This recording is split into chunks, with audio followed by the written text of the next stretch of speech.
Assalamualaikum warahmatullahi wabarakatuh. Jumpa lagi dulur bersama NR Audio Service dari Dusun Kerajaan, Desa Kepanjen, Kecamatan Gembok Mas, Kabupaten Jember. Itu alamatnya. Oke, buat dulur-dulur semuanya, mudah-mudahan di kesempatan kali ini kalian semuanya sehat selalu, dimurahkan rezekinya, dilancarkan usahanya, dibanyakkan rezekinya ya, amin. Oke, buat teman-teman semuanya, jangan lupa like dan subscribe dan share video saya. Semua itu gratis kok. Like dan share itu gratis, dan subscribe yang belum, itu semuanya gratis. Gitu dulur. Hanya untuk support, saya cuma minta itu. Daripada gimana ya, kalian kursus ke bidang elektronik ataupun ke kursus suatu tempat untuk spesialis elektronik, itu bayarnya mahal. Oke. Dan belum tentu bisa mengasih ilmu tentang modifikasi ataupun oprek tentang audio power amplifier. Mungkin itu hanya materi dan ilmu-ilmu dasar kebanyakan. Saya akan kupas. Ini ada satu kit TD ya, dari merek WD. Ini inisial ya, inisial WD. Oke, katanya nggak perlu inisial ya, fair aja ya.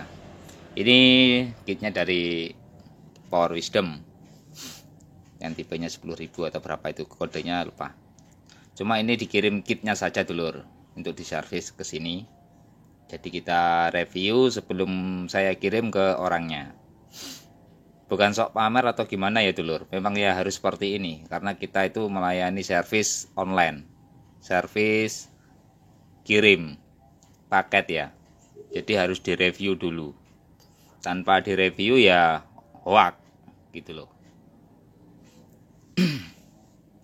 Di sini ada kit TD ya, dengan finalnya ada 7 set.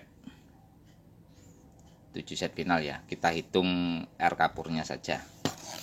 Oke, ada 1 2 3 4 5 6 7. Ya, 7 set final, 8 set MJL dengan drivernya ini. Ini drivernya saya kasih MJL ya. Begitu dulur. Power ini ambrol yang sempat saya posting di reel Facebook yang kemarin sempat viral, sempat rame. Oke, yang gosong itu dulur.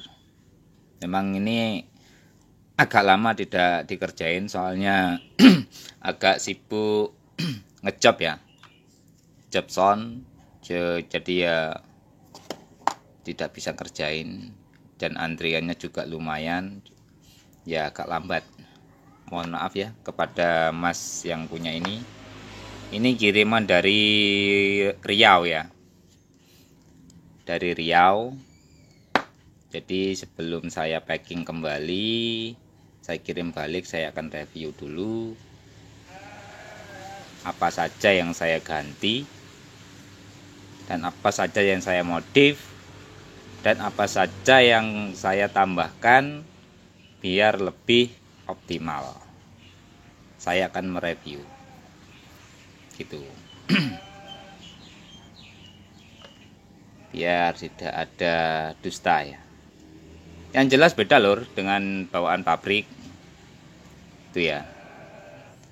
Kita coba upgrade untuk semaksimal mungkin, sestabil mungkin ya. Diusahakan biasnya itu imbang, DC offsetnya itu benar-benar ke 00 mili ya, milivolt. Jadi bukan hanya 0, atau gimana ya, harus 0000 ya kalau TD itu, kalau bisa. Karena dia itu menggunakan sinyal tracking ya dulur. DC nya itu menggunakan output dari MOSFET tracking. Jadi itu rentan ya, rentan osilasi, jadi memang harus benar-benar bagus, kalau tidak ya tidak akan awet gitu. Dan kita cek banyak ada berapa kapasitor ya. Kapasitor di bagian ini ya ada yang short.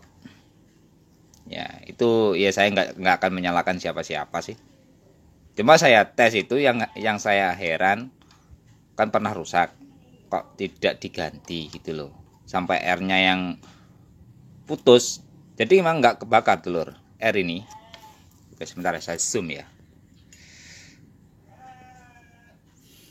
Biasanya TD itu kalau terjadi MOSFET meledak atau finalnya meledak, resistor 2,2 ohm ya di sini. Ini tempatnya. Ini ada 2 biji.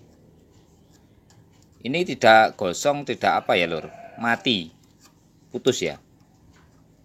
Ini ada 2 biji di sini. Kalau ini tidak diganti dan kapasitornya tidak dicek, ataupun kalau memang benar-benar sudah drop tidak diganti, fatal. Mau diservis berapa kali tetap akan jebol, soalnya akan error gitu loh. Jadi tracking TD-nya itu akan osilasi ya gitu. Apa itu artinya osilasi? Ya harus buka kitab dulu ya. Osilasi itu sinyal liar lur, noise ripple gitu ya. Jadi kalau dicek di osiloskop itu akan kelihatan. Itu namanya penyakit siluman. Kalau tanpa dengan osiloskop tidak akan ketemu apa penyebabnya. Itu. Jadi kalau dilihat di osiloskop itu akan kelihatan cacat frekuensinya itu kelihatan. Oke, buat teman-teman. Oke, lanjut. Power ini sudah saya ganti finalnya semua full 8 set ya. Baru semua. Karena yang kemarin itu kebakaran total sampai PCB-nya hangus dulur. Ini ada beberapa jalur yang saya sulam, yang di bagian rel positifnya saya sulam. Tapi alhamdulillah masih bisa ditolong ya. Dan sampai RR-nya ini sebuat berdiri ya dulur. Karena tembaga PCB-nya itu sudah habis kemakan kebakaran. Oke. Seperti itu. Untuk finalnya baru dan MJE ya. MJE 350 dan 340-nya ini baru. Ini baru. Optonya saya ganti baru. Dan transistornya baru. Ini juga baru semua. Bagian buffernya. IC-nya kena juga. Dan jenernya 15 voltnya saya ganti. Oke. Dan MOSFET-nya juga rantas. Tinggal 2 biji ya. Ini satu rel ada 3 biji MOSFET. Jadi satu rel itu tinggal 1 biji, satu rel tinggal 1 biji, yang lainnya pada tewas. Oke. Kenapa separah itu? Oke. Ya banyak faktor ya lur. Tidak bisa tuding sana sini, itu tidak ya. Banyak faktor. Oke. Dan ini saya tambahin heatsink ya dulur. Ini regulator DC 33 volt. Terus diturunkan menjadi 27 volt ke PWM ya. Di PWM itu ada jener 27 volt. Jadi tegangannya itu dari transistor ini. Jadi kalau boleh itu transistor ini tidak boleh panas sebenarnya. Kalau panas tuh ya nggak akan stabil. Jadi kalau transistor kena over panas, HF-nya itu naik sampai mendekati short. Nah, kalau short dan akhirnya tegangan di sini itu akan tinggi. Jadi loss ya, high volt, masuk ke PWM. Akhirnya PWM-nya jebol. Jener 27 voltnya akan mati ya. Jebol langsung rantas. Transistor yang ada di transistor BC yang ada di PWM ini maka akan mati semua gitu ya. Kalau PWM-nya mati, otomatis sinyalnya di saat kematian ataupun kebakaran yang jelas error. ya bisa mati, meledak MOSFET-nya. Oke lor, dan juga untuk sistem standby ya. Kalau bisa itu TD itu harus seimbang. Rel minus dan rel positifnya itu kalau bisa harus seimbang ya. Dan tidak boleh di bawahnya 9 volt. Itu titik amannya kalau TD seperti ini ya. Bukan punyanya lab groupen ya. Kalau lab groupen 7,5 volt itu masih aman lur. Statnya masih ringan, masih enak ya. Tapi kalau ini dibuat 7,5 volt, gagal stat, bisa pecah MOSFET-nya. Gitu. Itu ya sih pengalaman saya pribadi ya. Untuk pengalaman kalian mungkin yang kalian sudah mahir di bidang TD, mungkin berbeda pendapat, berbeda pengalaman ya. Monggo. Itu semua ya intinya tuh sama. Mungkin beda teori. Intinya tuh sama, biar awet. Kan pasti itu yang dicari. Biar supaya tidak gagal start gitu. Jadi tukang elektronik itu ataupun tukang servis itu pasti beda, cara dan akalnya itu beda-beda, tapi tujuannya sama kok. Tujuannya itu semuanya biar awet, biar tambah bagus. Nah seperti itu tujuannya. Oke, untuk VR DCO ini tambahan dulur. Ada tambahan VR DCO di sini. Oke, sebentar. Oke. Kalau DCO-nya besar ya, misalnya besar yang rel negatif. Yang sini rel negatif ya, lur. Yang 93 ya. Oke, di sini berhubung R yang itu yang di bawah itu 6K8 ya. 6K8-nya itu di jumper sama resistor yang di seri dengan 104 ataupun 100K. Itu resistornya saya kasih 56K. Kalau masih belum bisa 00 ya pakai resistor dikecilin ya. 5K1 ataupun 5K ya. Sorry. Di sini ya 56K. 56K bisa dikasih 51K atau 50K tidak ada ya, 51K yang ada di situ. Jadi oke, saya istilahkan di sini ya untuk right pass ya.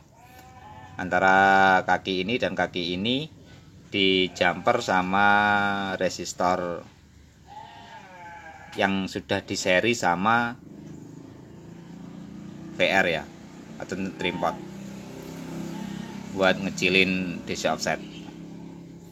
Karena kebanyakan rata-rata saya bongkar itu tidak ada yang 00. Paling kecil 08, 06, 010 gitu DC offsetnya. Itu masih bongkar segel ya lor. Jadi kebanyakannya itu tidak 0 ya. Jadi rentan. Karena kalau tidak 0 maka nanti kalau kena sinyal itu akan naik. Ya paling besar 1 volt aja atau setengah volt bisa membakar voice coil ya dengan secepat, nggak sampai sekitar 2 menitan bisa hangus. Jadi kalau bisa itu power amplifier apa aja sih, jangan sampai DCO nya besar. Memang dikategorikan kalau di kelas API tegangan kecil, misalnya contoh CT45 itu di angka 0,20 mV itu oke. Masih bisa diterima. Tapi kalau tegangan tinggi lur, dimain di high volt sampai 100 volt ke atas sampai 200 volt itu tidak boleh. Minimal itu ya sekitar 2, 3, 5 ya. Jadi di atas itu masih rawannya loh. Kalau bisa ya harus 0 gitu loh. Seperti itu. Jadi cara ngecilin biasnya tuh seperti ini. Ini saya kasih VR ya lur, biar enak ngaturnya. Karena apa? TD itu bisa gagal setar dari DC offset, bisa. Dari faktor itu juga bisa. Suka mantot. Dan juga bisa pincang. Kalau soal pincang nanti saya bahas di trackingnya ya. di BWM. Jadi antaranya rel negatif sama rel positifnya itu bisa diatur dulur. Bisa diatur semaunya, mau di standby kan berapa volt bisa. Itu. Oke dulur, itu tadi untuk setting DC offset ya. Bisa biar supaya bisa 000. Untuk pembuktiannya sebentar lagi ya. Oke, sabar dulu. Oke. Jadi intinya gini, untuk tracking TD itu bukan saya sok tahu ya, sok kemintar ya. Enggak. Saya cuma bilang apa adanya, tapi saya bisa praktekkan kok. Tapi ya itulah dulur. Tidak semua itu ya setiap orang tuh mempunyai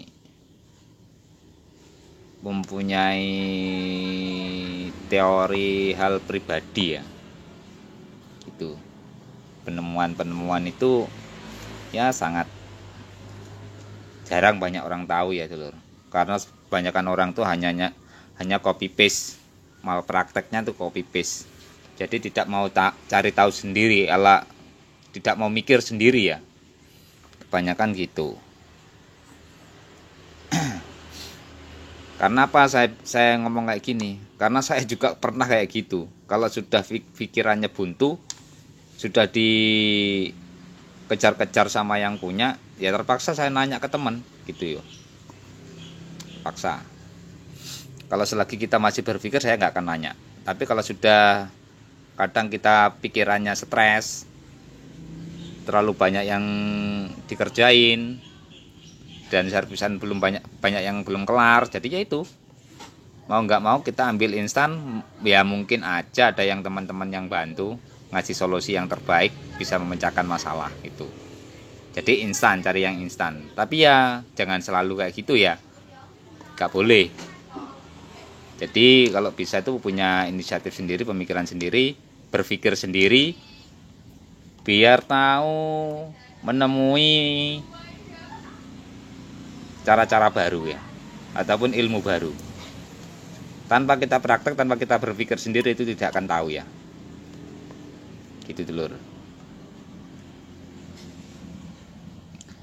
Jadi bukan hanya bias saja yang bisa diimbangkan, bukan hanya DCO yang bisa dinolkan, tapi trackingnya ini, BWM-nya ini, standby-nya bisa disamakan, relnya minus dan positifnya, dan frekuensinya juga bisa disamakan dulur.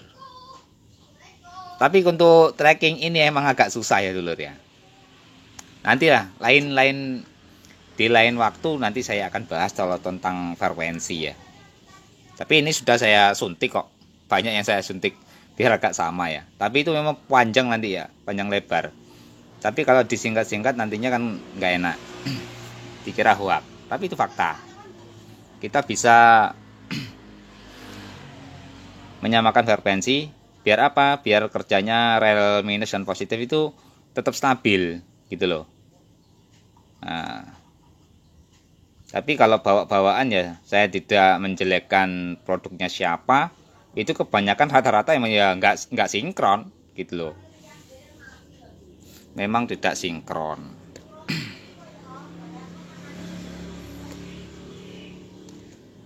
Kalau tidak sinkron dan kebanyakannya berpengaruh pada standby, gitu ya. Dan standby-nya tidak sama, itu berpengaruh sama karakter suara. Nah, kalau nggak percaya ya silahkan praktek sendiri ya. Jadi kalau misalnya rel negatif sama rel positif itu tidak sama, misalnya di minusnya itu hanya 8 ya, di 8 volt, ataupun 7, berapa, ataupun 8, dan di positifnya itu kebaca 10 ataupun 11 volt, itu suaranya sudah tidak enak Jujur. Itu sudah pasti nggak enak suaranya. Ya kalau menurut kalian ya mungkin kalau kamu punya banding ya oke-oke saja. Karena saya sudah membandingkan gitu. Kalau sudah membandingkan tuh sudah tahu bedanya. Jadi warna suara, karakter tebal tipisnya nada itu ketahuan ya. Seperti itu. Oke. Kita lanjut ke part 2 nanti ya dulur. Ini videonya sudah agak panjang. Mohon maaf. Jadi di video ini saya akhiri dulu biar tidak terlalu panjang ya. Kita sambung ke part 2. Kita ini cuma ngobrol-ngobrol aja dulu. Pembuktiannya nanti. Oke. Jadi kita bahas dulu seperti ini. Biar apa? Biar kalian pada tahu. Itu. Jadi orang servis itu tidak asal-asalan ya dulur ya. Ada orang yang gini, oh nyervis di sana murah. Nah, ya silahkan. Dia sama saya kan beda pemikiran, beda ilmunya. Tujuannya itu apa?